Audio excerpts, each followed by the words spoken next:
Jacob. Hello, how are you? Ex-Muslim Uh, Jacob. Hello there. Jacob's not my real name, by the way. Yeah. I'll call you Jacob, or do you want me to call you Yeah, something else? that's fine. But No, let me correct Jacob's your fine. name 1 second.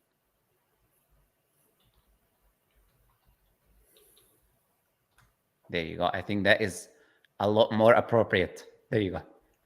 Okay. I don't Okay. think that's how that word is Well, spelled, but that's fine. that's how they say it these days. So we're just like, you know, putting You it the already right way. know where All I right, went Jacob. from. So Okay. I know you're Arab. You look Arab. I do not know Mhm. exactly where you're from, but I know you're an Arab, and that's why I was asking if you're a Muslim or not. All right, Jacob. So can you now let me start by asking you a question? You say you're an ex-Muslim. I'll allow you to ask questions if you like. I don't know. You're coming with a question. You have questions in your mind? Uh, I do have specific questions about everything, but you can decide where my questions go since this is your stream. Yeah, no. First, I'll let you ask questions, but first, I want to ask you a foundational questions because Go that ahead. foundational question is based on what you claimed or what you said so far. You said that you're an ex-Muslim means you left Islam. So there should be a reason for why you left Islam. Now, I'm going to ask for one thing, one reason where you can pinpoint and say, look, here is where I left Islam. Could I say, oh, it's a million different things, as everyone usually tries to do to avoid pinpointing the reason where is the Mhm. obstacle? Where is that rock that was like, okay, if this is true, therefore I gotta leave Islam right now. I want you to pinpoint your finger and tell me, okay, here is the reason I left Islam. And that reason has to be rational and consistent. So I'm welcoming to hear what is that rational, consistent reason that made you leave the religion of Islam. Go ahead. Um, hmm. That's a difficult question to answer, but I'll try my best. So a lack of proof is the short answer. A lack of proof, and a lot of inconsistencies, mistakes, whether scientific or what I find to be ethically,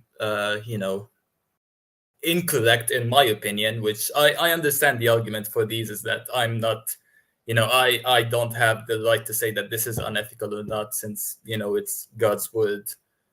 But yeah, just a lack of proof and a lot of inconsistencies, which we could talk about in this So offline. you went ahead and did exactly what I said you're about to do, which is you're I, going to I, say, you know, I yeah, understand that it's a I literally just said you're about to do this, and you just heard everything I said, and okay. you Like, do you want me to like point at a specific verse? I said the one look, nobody just there is always a certain point where you say, okay, I cannot be this anymore, I cannot be a Muslim. Okay, I've come across this is a huge issue, it's the biggest misconception, this is a big problem for me, I cannot believe this religion is true if this is true. Now you don't have that, that's fine, you just say I don't have that, you don't need to give me to please me. You can I just just admit and say, like, so far there isn't one single consistent logical reason that I can present you to tell you why Islam is false, for example, where I left Islam. There isn't. There are many reasons, many arguments, many you can say these things, but you can agree and admit that there isn't one argument that you can pinpoint and say, oh, this is the reason why Islam is false or why I left Islam. Do we agree on that? what I want to say is it's never really one thing though, right? Like, you see one thing that bothers you, and it's like, okay, maybe this has an answer, but then you see another, and then another, and then another, and then the shak it piles up until it comes No, to a certain I breaking point. disagree. Yeah, I think it has to be something really major for someone to basically change their position. Maybe they come across Well, a problem here, small problem here, small problem here, but then they will come across this point in their life, the turning point that people call. You come across something, there's something that happened. Okay, this is a huge issue, and then I left. But anyways, now since we've established that you don't have one single thing, then I'll mhm. allow you then to ask uh, your questions. I'll let you ask your questions, and then I'll come to you with questions, maybe counter questions in the meantime, etc. But for now, what is that question that you have for me? Go ahead. Once What are you again, now, not by the way? What are you now, by the way? uh, like what I An believe. atheist? Yeah, an I atheist or guess agnostic. okay, an unbeliever, basically. All right, go ahead. More or less, yeah. Yes, So it's not it's one not a thing. Yes, but specific what did question. you Yes, have in but mind when you wanted to come? Yes. for example, I could say scientific inaccuracies. May I give examples? You can start with one example, not examples. Right, go ahead. Yeah, I mean, an example. Yes. Go ahead. Yes, I'm saying it's your theme. Like, you could decide what we want to talk about, whether Sure. it's the ethical part or the scientific part, or Sure. you know. Sure. Okay, first let me refute all the scientific arguments you're about to bring. What is science? العلم التجريبي, science is. To say it in Arabic does not mean you define that, right? Yeah, no, I'm not defining. Yeah. It's just that Yes. it's easier for me to speak in Arabic. I understand that it is not one fixed thing, and that science could be wrong. Science constantly advances. Science changes. It's not one specific fixed thing. Again. So what is science?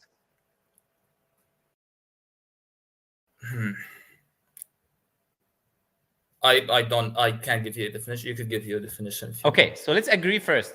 You do not know the definition of science, but you want to proceed and present scientific errors or mistakes in the Quran. I'll say, like, the beginning of any field is to know at least the definition of what that field is or what that thing is, in order for me to even start to embark on a journey of speaking about it, at least. Now, to go to the extent of where you want to speak scientifically and tell us the scientific mistakes in the Quran and how this is scientifically right and how this is scientifically wrong, when the foundation of what science is not familiar to you, I think that is an issue. I would humbly say that. Now, the definition of the scientific method is to study the physical world, the material world, that which you can put under a microscope. You do experimentation, then you do repeatability, and you do falsification. That is the definition of the scientific method. You have a specific experiment, you repeat the experiment, and then we see whether that experiment is falsified or is it a valid theory for the time being based on the limited data that we have and the research that we have. That is the definition of science. Now, something like this, which is by definition limited, meaning it does not bring you to absolute proof, absolute truth, absolute reality, it doesn't lead you to that. All it leads you to is the best conclusion at the time based on the data that we have. That's why you had, like, for example, Thomas Kuhn writing the very famous book called Paradigm Shift, where he talks about the huge changes in science, the things that people believe to be, everything, and then it changes, like Newtonian physics, Einsteinian physics, the static state theory, and the Big Bang theory. These were things that people believed were absolute. When you're learning it in your book in the 1900s, you thought this was the universe. You thought this was reality. You thought this was the truth. But these major shifts and paradigms happens in science because science is an experimental thing that changes and adapts based on the new set of data information that you possess as a human being. And it is limited due to the fact that you are limited as a human being. So it's a limited tool. Now, from an Islamic perspective, the Qur'an is an absolute thing. It's an absolute truth. It's an absolute speech of God. Whatever you're going to present that is scientific, when you say scientific, you mean the information that we have today scientifically. That's what you mean by scientific. Today, we believe X, Y, and Z. Now, whatever that is, what we believe today that you can present cannot be, put against something which is absolutely true, because they don't have the same epistemological value, knowledge value, essentially. You don't have the same something here. Knowledge. You will come after I just finished this sentence. Go ahead. So we have the Quran, which is absolutely true, absolute reality. So whatever the Quran says is absolutely true. It does not change. It cannot change. Science, subject to change, limited, based on a limited method. We cannot use something limited to say that something absolute is incorrect. And a very simple example for that, before I end. For instance, you had the sun, and the sun was static, did not have an orbit. That was a belief that we held 50 years ago. It was being taught in universities. It's being taught in books, and everyone believed that was the case. The Quran said that the sun has an orbit, it's moving.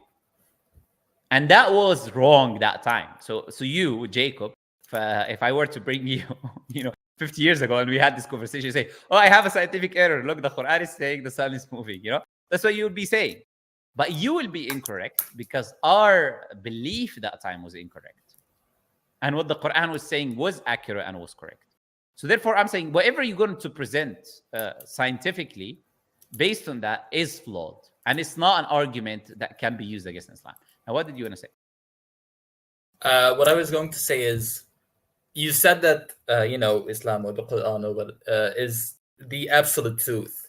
The thing is, I did not find, I did not have enough confirmation that it is the absolute truth, and therefore I could not, what's the word? I could not compromise my, what I know, like simple facts. Like I'm not saying, when I say scientific errors, for the most part, I'm not talking about, the geocentric views, the non-geocentric views of, like when people talk about that in the Quran, it shows that it's written as if, it's written upon a geocentric belief. When people say that, whether it's true or not, I'm not saying it's true, whether it's not true. I'm talking about like more basic things, but that's not the issue here. You're saying that the Quran is, No, it's not. I think no, that is fair enough what you're saying, but that's a different argument. Now we need to first establish whether it is or not, and then have a consideration, of whether we want to look at what science says today or doesn't say today. So that's the more foundational reason and argument for me to say. No, I agree. Yeah. So if the Quran is true, that whole lesson or arguments that you have is not important anymore. It's not necessary. You can throw it in the bin if the Quran is true. Yeah. Okay. If there is proof that the Quran is true, no matter what, then my questions don't matter. Then it could be just simply that, oh no, science is wrong in this part, and since the Quran is true. Yeah, and probably anyways, these arguments you have are wrong. They are either misrepresenting the Quran or Hadith, or they're misrepresenting science. And that we've established that many times on the channel. For instance, give one quick example. What do you have in mind? And anyways, we don't need to respond to it, but we want to see an example of what you would say. You said very basic things. يخرج من بين الصلب والترائب. Okay, that's what I thought. All right. So here he presents Surah Tariq, where Allah Azza wa Jal says, فلينظر الإنسان مما خلق من ماء دافق يخرج من بين الصلب والترائب.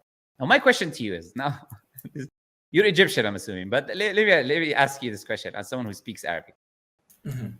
Sadly, most of the Arabs, they don't properly speak Arabic. But let me ask you, do you know what a dhamir is? Dhamir. Yes. A consciousness? No. All right, that's dhamir. You mean dhamir as in yes, from a language, like dhamir yes. or dhamir. Yes. Yeah. So what is a dhamir, for instance? Similar to a pronoun, like what a certain word is. يخرج. Then after it, you would have something there missing. What is it? The dhamir يخرج هو أو يخرج هي. Exactly. Excellent. So that which comes out there, now we need to identify what is that. But first, before I do any of that right now, before I will respond to the scientific thing, and then we'll move to whether Islam is true or not. And that's why I was telling you, I don't need to deal with these scientific things that you have, because they're mostly misrepresentation that you have. Misunderstandings of science or of what the Quran says. Now, my question to you is this. Where is the scientific error? Let's start with that. You make your argument, and then I'll show you why your argument is problematic. Go ahead. First of all, I'm not going by my interpretations. I've read the interpretations of Ibn Kathir and Qurtubi, and what is the argument? The argument is, the Quran is saying that, or what I assume the Quran is saying is semen comes or is formed or starts forming, or that semen is generally related to the backbone or to the chest, or whichever word صلب والترائب refers to. I know there's a lot of arguments on whether it's for the lady the tara'ib is between the chest or whatever. This area in general, the abdomen part, which we know it's not, or which it doesn't say abdomen part there. It says min bayni. What does min bayni means? I thought one of the tafasir was the tara'ib. No, what does min bayni? Min bayni. What does it mean? Between? Yes. So it's saying in between something. It's not saying in the tara'ib or in, you said in the abdominal area. I meant like...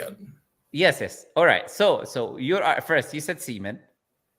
And then you said abdominal area. Okay. So this argument itself is incorrect anyways. So now let's highlight why it's incorrect. First, what does the word for before we do, I'm sorry. Before we do. Yes. Can we agree that, the tafasir are saying this? No. The tafsir are not saying what you're saying. And whether the tafsir say what you're saying or not, we need to look at the text. What is the text saying? Okay? And the tafsir, as I said, are not saying the way you present. Now, first, let's start with, you said semen or sperm, you're referring to that. Where does the Quran, what's the word that the Quran uses for semen and sperm? There is a specific word. Do you know what that word is? Semen, mani. For sperm, for the sperm. Mani or mani, yeah. When it refers to the sperm or the semen, that fluid the human being is created from, specifically the semen or the sperm, Allah uses the word nutfa. Nutfa also, yeah. Nutfa specifically. So Allah Azza wa Jal, He says, and He says in many places about the nutfa, that this is where the human being is created from, right? So does Allah use the word nutfa in Surah Al-Tariq? I don't think so. Okay, why is the word used now? So first, you made an argument based on semen and sperm. But the verse in the Quran is not saying nutfa. So what is it saying? Ma'in mahin. No. Ma'in dafiq. يخرج Ma'in dafiq. دافق يخرج. Yeah, ma'in dafiq. I'm sorry, ma'in dafiq. Okay, yeah. so what does ma'in dafiq mean? I assumed it referred to the sperm, to the semen also. Or the semen. I'm not interested in assumptions, with all the respect. I'm just saying, what does it mean if we were to literally translate it? Flowing water, I guess. Gushing fluid. Gushing, okay. So dafiq is something which is gushing, gushes out. And water or ma there is going to be fluid. So we have a gushing fluid, right? So Allah Azza wa Jal says here, there is a gushing fluid. So that gushing fluid now comes out, yakhruju. That gushing fluid comes out. So the initiating process of that thing comes out from where? Between a sulb and a taraib. What is the meaning between of the words sulb and taraib?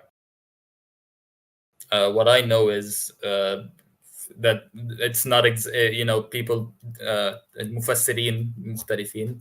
What is the general view of the soul? What the meaning backbone. of the word soul? Backbone and taraib? The area between the chest, I think. The ribs specifically. Allah, the ribs. So, okay, we have now backbone and we have ribs. Now, do you know that scientifically, between the backbone and the ribs, there's something called the seminal vesicles? Do you know what the seminal vesicles are? Yeah. Why is the seminal vesicle? I do not. It's part of the accessory glands that create the semen. All right. So this seminal vesicle is located, by definition, between the ribs and the backbone. And the seminal vesicles is where you have the initial fluid that carries the semen and that carries the sperm that the human being then uses to, multiply and have intercourse and all of that. Now, my question to you is this. Is not that this is a scientific mistake. My question to you is, when the Quran now defines that there is now a fluid, a gushing fluid, as we know today, comes from these seminal vesicles that are located scientifically between the backbones and the ribs. Now, my question is, how would Prophet Muhammad, now what you're trying to use as a doubt is in reality and evidence. You're going to spin it on me. How did he know? Yeah, exactly. How would he possibly know that piece of information? Why wouldn't he use the word nutfa? Why wouldn't he use any other different location other than this specific location? Mm-hmm. Now, so that shows... Go ahead. I was going to ask, the seminal vesicles, I did not think that they were between the ribs and the backbone. They are. In fact, you can just Google right now and put a picture and type seminal vesicles. I thought they were at the prostate. And have a look. Where exactly is it's located? You type it yourself, because I don't want to show these body parts. I'm pictures of like it is, because they're all explicit pictures. It is. Is it between the backbone? No. Is it between the backbone and the ribs or not? By definition, you can look. You'll see in the picture. You have the picture of the backbone, and you have a picture of the human being. Is it in between the two? Picture of. Okay, this is the one, I think. Come on, like this. Is it in between the two or not? It's. I mean, it's at the backbone ends here. You have the seminal vesicles here, and then you have the ribs here, and you have in between the backbone and the ribs. You have something called the seminal vesicles, in which that gushing fluid gushes out. Like if these are the ribs, the seminal vesicles are below it at the pelvis. Is it in between or not? Like, Like, almost let me ask you. Let me show you how ridiculous what you're just saying is. First, the ribs ends here, and then you have the seminal vesicle, and then you have the ribs, and it's exactly in between the two. Now you're trying to make a very ridiculous argument by stating, oh, the ribs is a little bit on the top. That's irrelevant. Is it in between the two? Let me ask you a simple question. Is your head between your shoulders?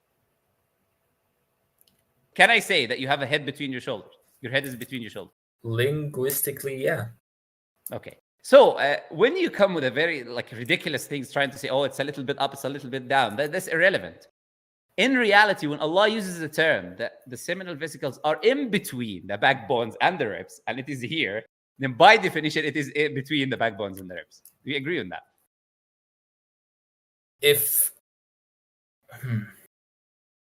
I do agree with this, then almost everything in your body you could say is between the ribs and the backbone, though. Not everything in your body you can say is between the ribs. There are things which are lower, and there are things that are outside. Your eyes and nose and ears are not between your backbones and the ribs. You could say that they are if you can't. Straight. You can't, because the backbones and the ribs are essentially you can say the barrier of that which is in between here, this area. So when we say something is here specifically between the backbone and the ribs, by definition, it is between the backbone and. So first, let's not. This is the thing. There's a level of being ridiculous you can get to when you don't want to accept something which is absolutely clear. By definition of every language, it is in between the backbone and the ribs. But not only that, we can also use a different argument. We can say that يخرج here is not referring to the gushing fluid at all. And this is where I was asking you about the damir. So look, whichever way you want to go about this, you're not going to be able to find an argument against Islam. Now, how can we say that this is not even referring to the fluid? Because يخرج, as I said to you, is referring to a specific damir. And that damir in the Arabic language and in the Qur'an, it can refer to the closest, the most recent mentioned damir, or that which was mentioned before. Now, what was mentioned before? Allah, if you go back to the context, Allah Azza wa Jalla says in the Quran, فَلْيَنْظُرِ الْإِنسَانُ مِمَّا خُلِقَ. Let the human being observe from what he was created. Then Allah says, خُلِقَ مِن مَاءٍ دَافِقٍ. So Allah mentions the damir first, is the human being, and then mentions another damir, which is the gushing fluid. So there are two nouns here that are mentioned. And comes out here can refer to the human being and can refer to the gushing fluid. And the human being does come out of this area between the backbone and the ribs. This is where the human being comes out from, literally. And this is not my interpretation, by the way. You can go to the English translations of the Quran. For instance, Abdul Halim translation. He would translate يخرج here referring to the human being. He says he comes out and then he would put human being. Because in Arabic language, comes out there, the damir can either refer to the closest damir, the closest now mentioned, or the one that was mentioned before. So either way you wanna spend this or go about. Even if you want to try and say, oh, this is not in between the backbone and ribs, which is clearly is the seminal vesicles are, you got no argument against Islam.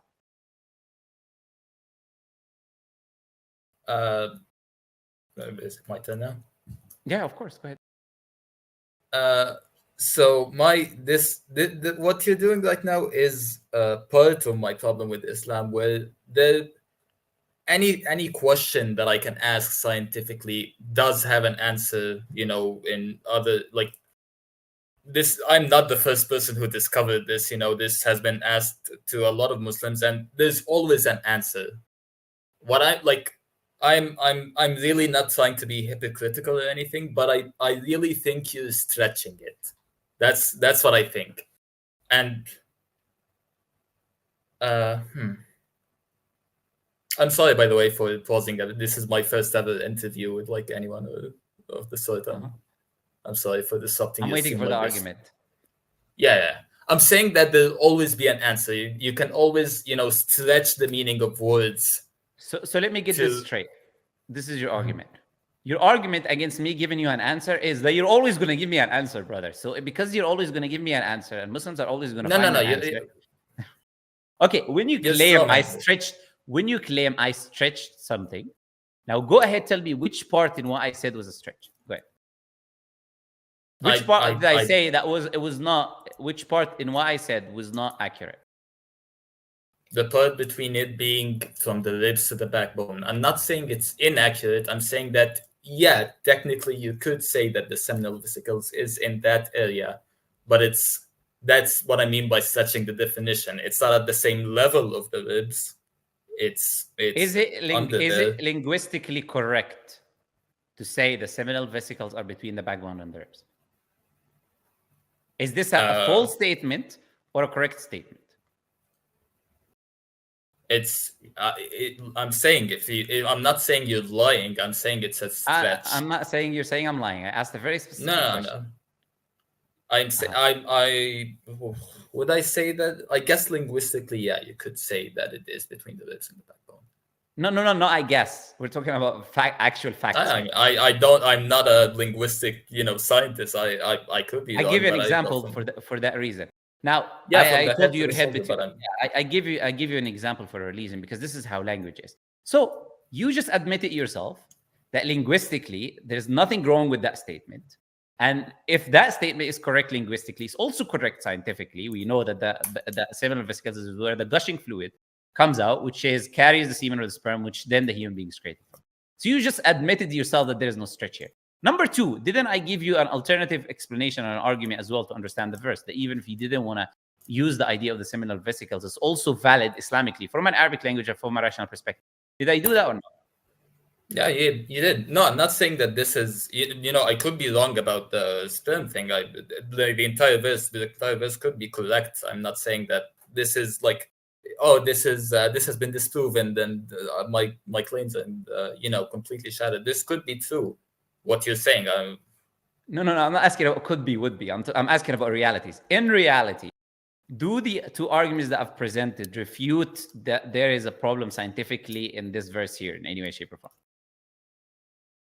It is at the very least not specific. Like I think it could have been more specific than that. At the very least. Okay.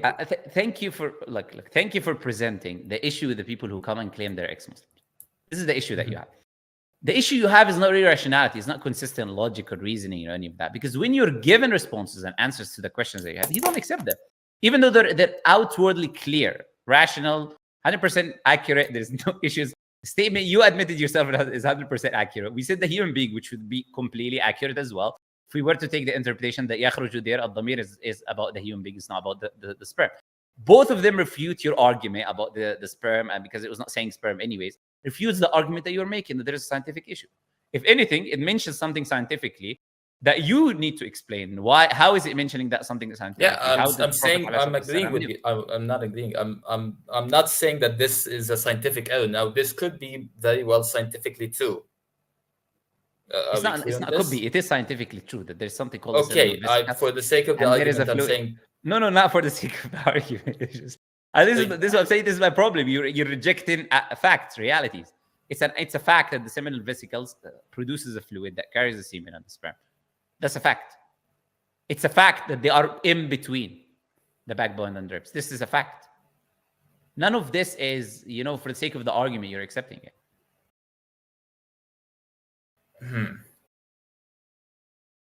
Okay, I say I accept this.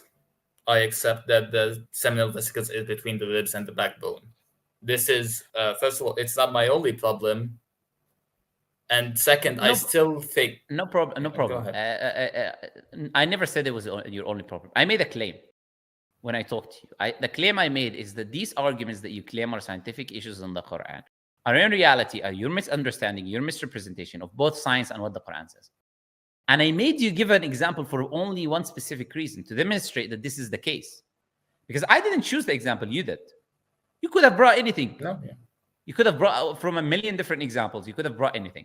But I know whichever example you're going to present, I was going to demonstrate and show you and the people watching, in reality, there's no scientific error or mistakes. There's a mistake in your understanding or in the people's understanding who claim that there's a scientific mistake in the Quran. The mistake is in their understanding of science and their understanding of the Arabic language and the Quran.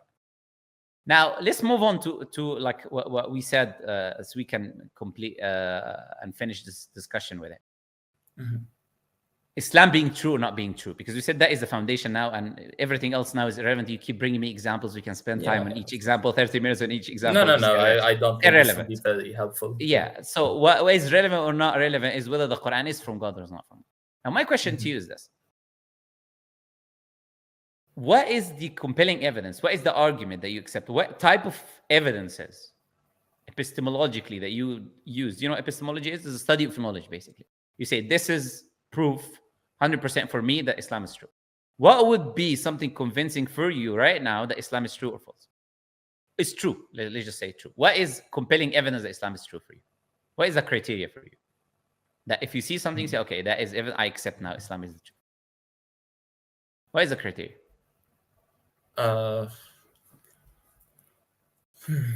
What is a criteria? I guess I don't have an answer for that. I'm not saying that there's no sort of proof that could convince me. I'm saying I guess I never thought about it. I guess, you know, what convinces you that Islam is the truth? Can I ask you this question? No, you can't. Because I asked you a question, then you returned my question to me. Like, it makes no sense, right? I know. I'm telling you that yes. I don't know. You know, maybe...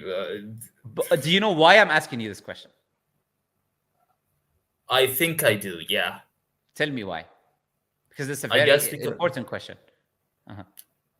Why do you think I'm asking you this question? I think a lot of atheists of the sort, and you know, a lot of atheists and agnostics or whatever, that no sort of proof does convince them, that even if you bring up prophecies or, you know, scientific miracles, really accurate ones or whatever. So the reason I'm asking you for your credit, thank you for, I appreciate you and I appreciate your honesty there. So the reason I'm asking you to give me a criteria is because what people in your position always do, when you provide them an answer, oh, that's not enough, that's not sufficient. Oh, but there it could be this, it could be this, it could be that. So we say, okay, I'm not gonna spend time presenting you something until you tell me what is reasonable first. What is our evidences that you can say, okay, this is evidences why Islam is the truth. Now, you asked me, you ended up doing, because you don't have a criteria. As you said, you didn't even think. Yeah, I know. You didn't even think about it. And that is the issue. In order for me, if I want to determine whether something is from God or not from God, I need to first have a criteria for what it will be convincing for me, because I don't know you. You know yourself. You know what is convincing for you.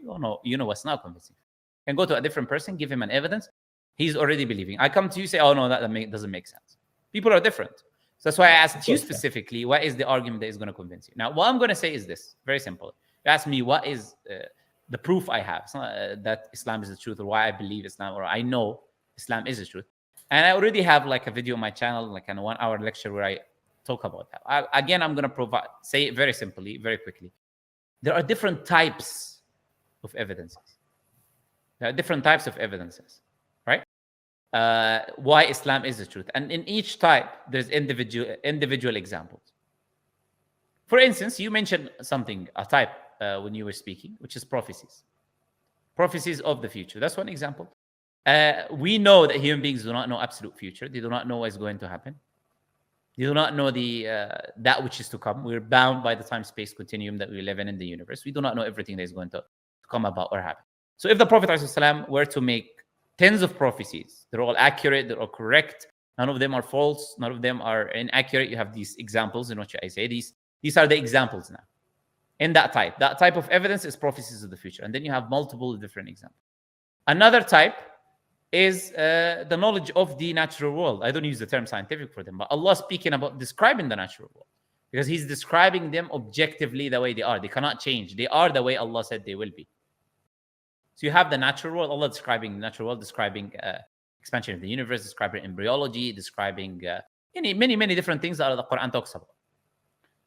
You have another example, history, things which the Prophet ﷺ did not know. Another type, things which the Prophet ﷺ did not know, things which it did not exist in the Torah or the Gospel or the previous scriptures. It was not information known in the civilizations in his time. For example, when the Quran talks about the ancient Egyptian beliefs, like Pharaoh claiming to be God, or ancient Mesopotamia, and we did not read hieroglyphics until we discovered the Rosetta Stone in 1799 or 1899, which is like 200-300 years ago. Couldn't even read hieroglyphics. So we couldn't read what the Egyptians believe. Even if you went to Egypt and you tried to study the pyramids, you'll not be able to understand. Another example, the life of the Prophet ﷺ himself. What would be the reasons, the motives for him to lie? If he wasn't saying the truth, you have to give me other explanations. Was he lying? Was he delusional? And the Prophet is far from any of these accusations. But we're saying you're going to have an alternative explanation. Why was he doing what was he doing? You'll have to provide us with a rational explanation. And lastly, for example, at least many things. The Qur'an for itself as an argument, its language. It's i'jaz. It's not being able to imitate it. No one is able to imitate or bring anything like it. Another example is the laws of the Qur'an. The Prophet ﷺ brings in the Qur'an and Hadith, the social laws, how to run the community, society, how to deal with finances, the punitive laws, all of these things that cannot come from that desert Bedouin Arabian, Prophet Muhammad ﷺ. Now, there's many other things. These are just the types. And when these types, there's many examples. So you're welcome to watch the video that I made to see specific examples. Now, all of these things prove, without a shadow of a doubt, that Prophet Muhammad ﷺ could not have been anything other than a prophet of God. Now, what I'm going to do is to ask you one question. If the Prophet ﷺ was not a true prophet and messenger of God, and we can end on this question, provide me an alternative rational explanation of how was he able to produce this information that I mentioned.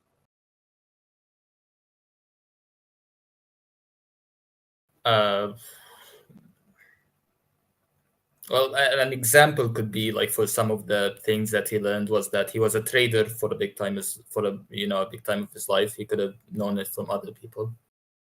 But okay. I can give you an example. Exactly. Okay, so this is very illogical. Okay, so this very illogical answer does not work for many reasons. First, does not respond to all of the claims, because we said the claims of Prophet ﷺ made, even if he was a trader, he's not going to meet a scientist, a geologist, a biologist, a hydrologist, cosmologist. He's not going to be a historian. He's not going to meet people who spoke the Greek and language. He's not going to meet the people who spoke and meet everyone and collect all the accurate information.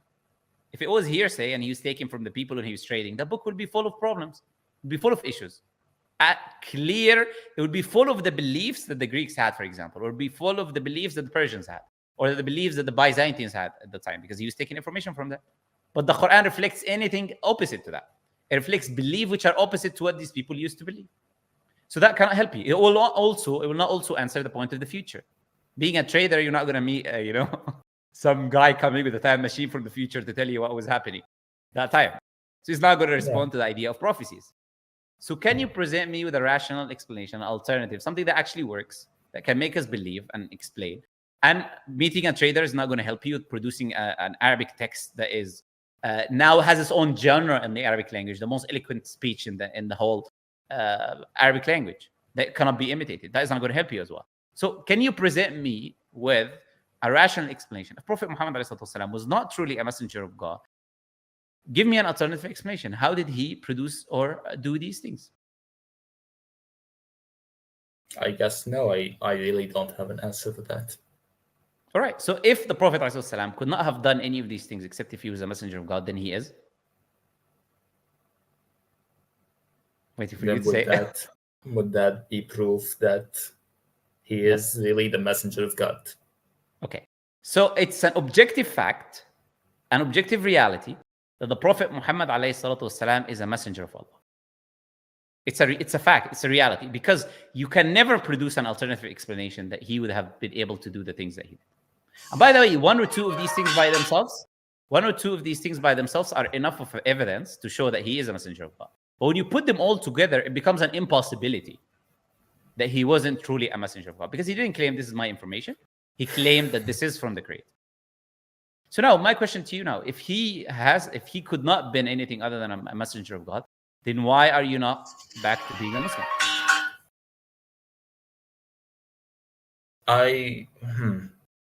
First of all, I just want to say that my agnosticism isn't that strong. I just started like a few months ago researching this. I'm saying I don't have all the info, which is why I do. If you notice, I'm not really that educated in it. But yeah, I just haven't researched enough. Is my point.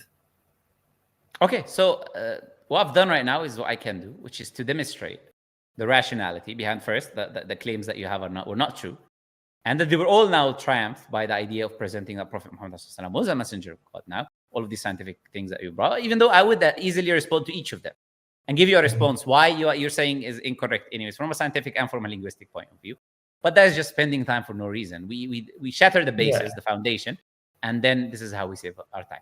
All right, I'll let you go. Anyways, thank you for this, by the way.